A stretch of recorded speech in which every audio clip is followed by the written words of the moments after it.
Hello everyone, welcome back to our online class 9 physics part, chapter number 9, force and laws of motion.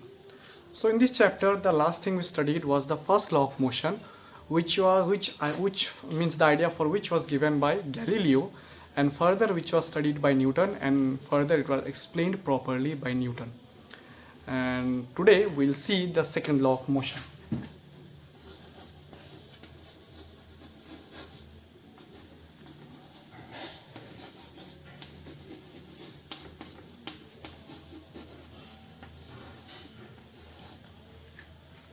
The second law of motion is normally or basically related with momentum. Momentum is defined as the product of mass and velocity of an object. That means, second law is related with momentum. Momentum, for which the symbol is P. So momentum is simply the product of mass and velocity.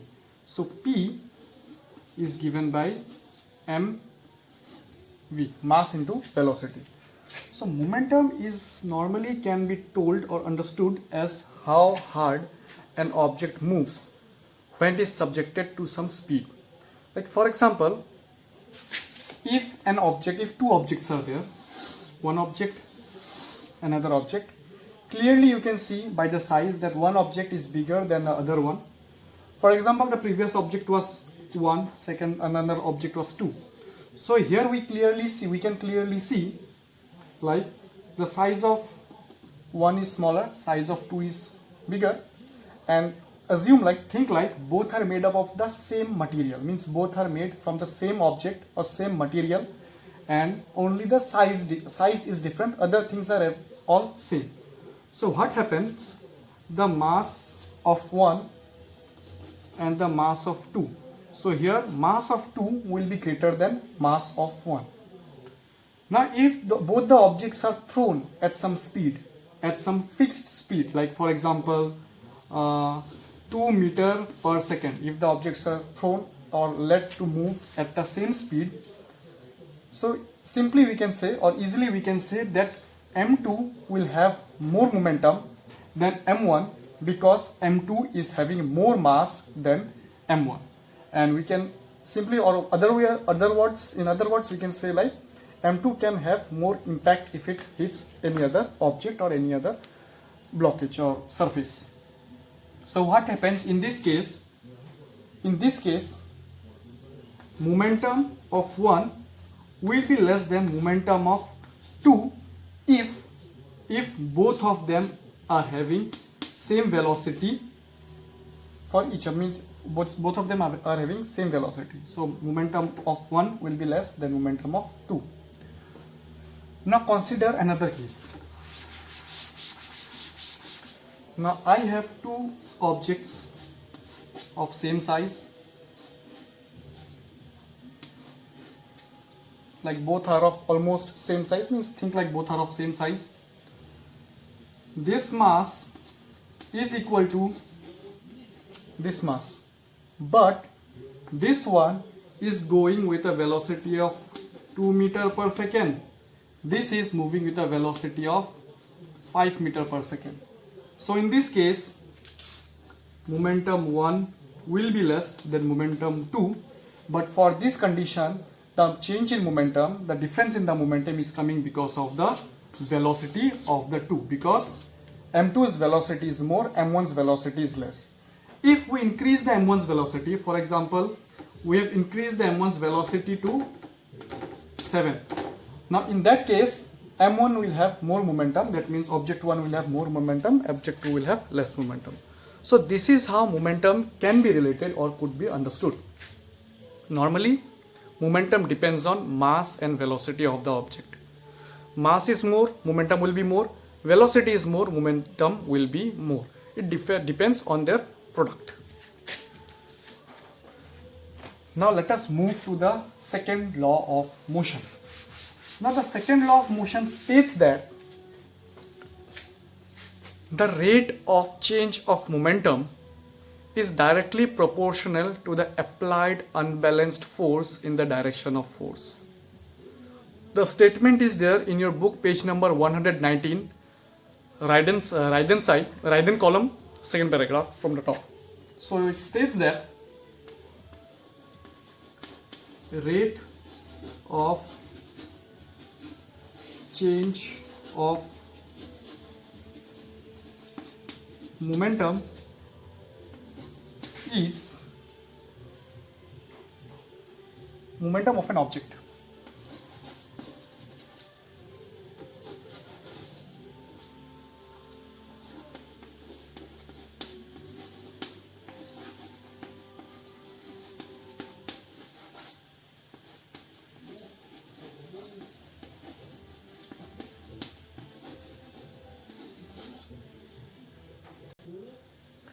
We can give proportional or directly proportional. Simply we can keep it as proportional. Not need to put direct here. Is proportional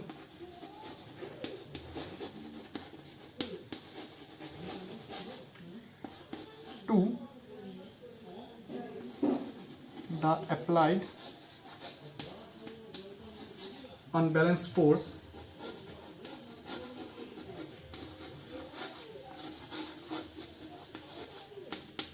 in the direction of force. If you need, you can write it down. This is the statement for second law of motion. This is the definition or statement for it. Now, as per this statement, it is stating that rate of change of momentum of an object is directly proportional to the applied unbalanced force in the direction of force. That means the momentum of an object can change because of the direction of the applied force. Means momentum can change due to the direction of force in the direction, means due to the application of force in the direction of force. That means we can say like, I am rubbing it down.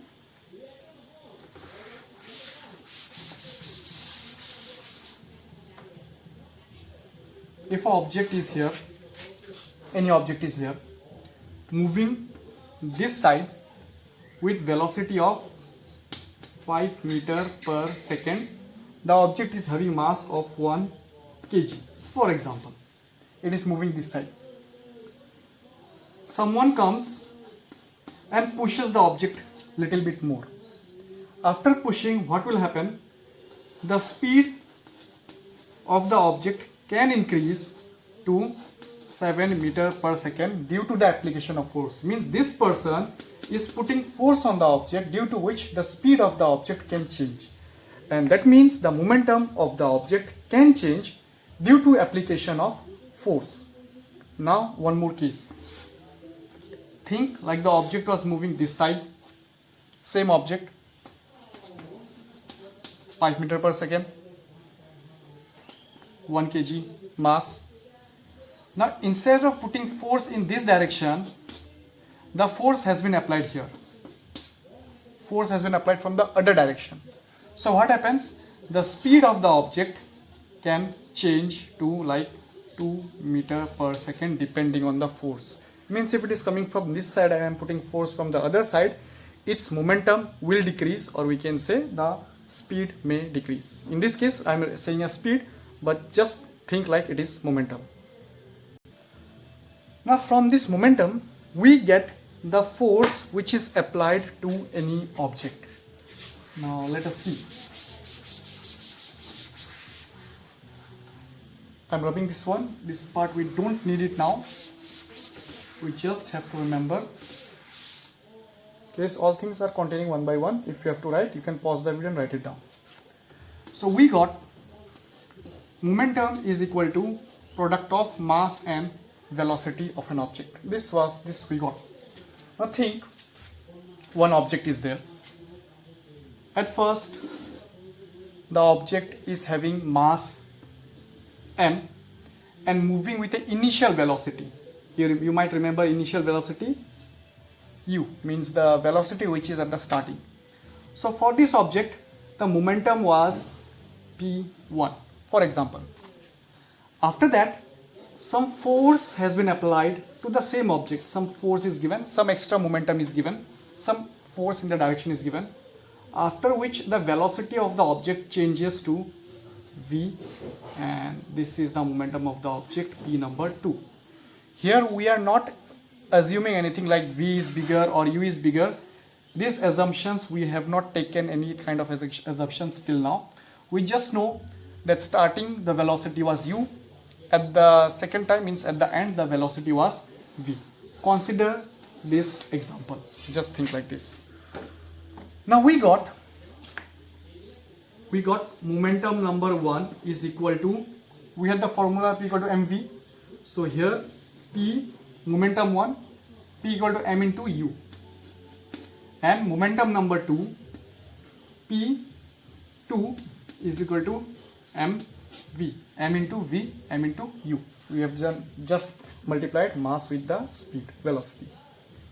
So these are the two momentum cases that we have got.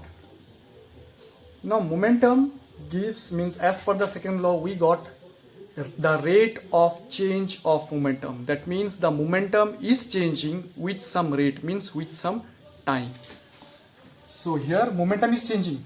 No, momentum is changing means, to get the difference, p2 minus p1, momentum, last momentum minus first momentum, it gives us mv minus mu, which can be written as mv minus u, this much. Then the equation, the statement puts the rate of change of momentum. That means momentum is changing with time. Rate of change of momentum, I am writing it here.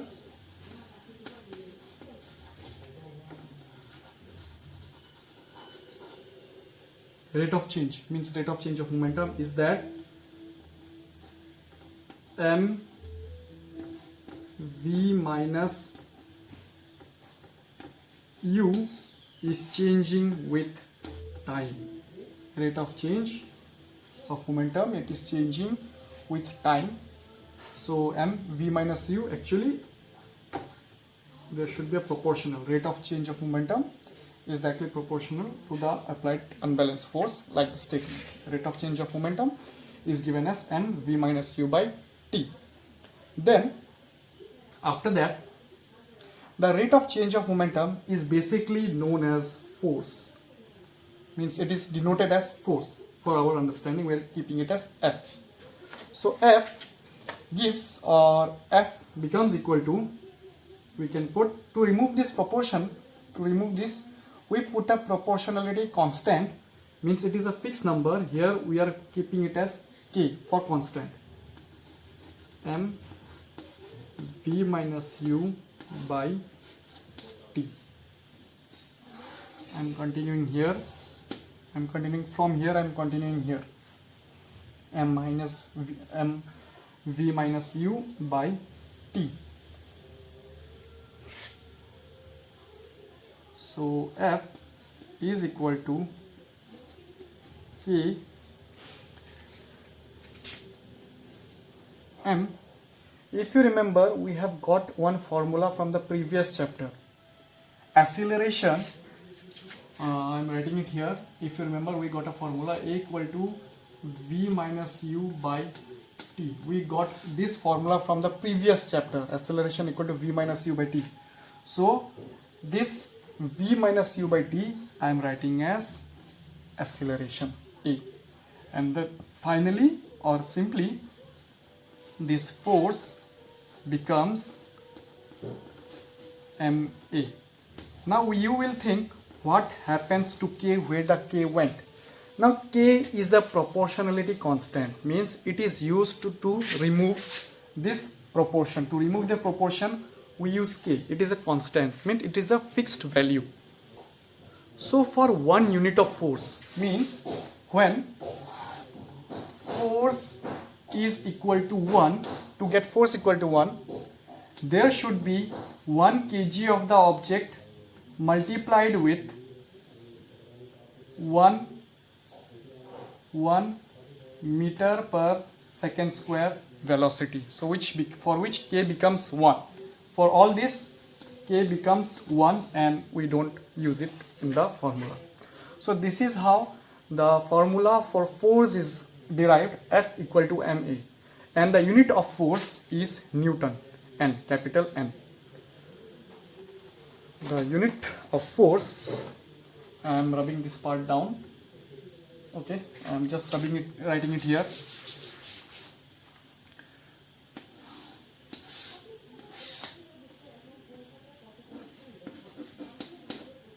Unit of force is equal to Newton, capital N. Force is given as Newton. So this much only for today. You can write it down. Remember where to where I have gone. I have writing from this, then I went this side, and this is the last part. Thank you. This much only for today.